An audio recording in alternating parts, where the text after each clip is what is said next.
бий.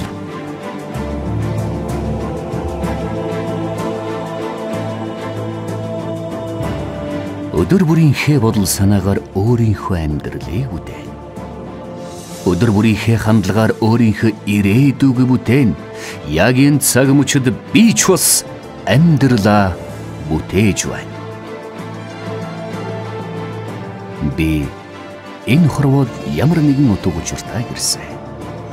Учир нь миний өөрийн сэтгэлийн хүчин чадлаар хүсэл мөрөөдлөө биелүүлэх хувьтай хүн нь би өөрөө.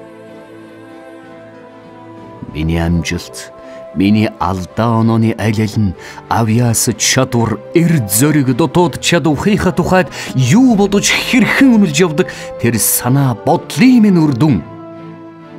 Миний хүрсэн амжилт, гаргасан алдаа бүгд миний бодол санааны минь үр дүн.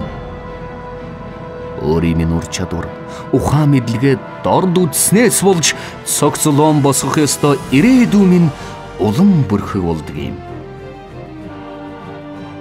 Тиймээс юу бодож байгаагаа сайтар анхаарч бай. Учир нь бодол үг болдог юм. Юу хэлж байгаа сайтар хянаж бай. Учир нь үг үйлдэл болдог юм. Юу хийж байгаа анхаарч бай. Учир нь үйлдэл зуршил болдог юм. Юуг үргэлж хийдгээ анхаарч бай. Учир нь зуршил зан чанар болдог юм. Тиймээс зан чанараа анхаарч бай.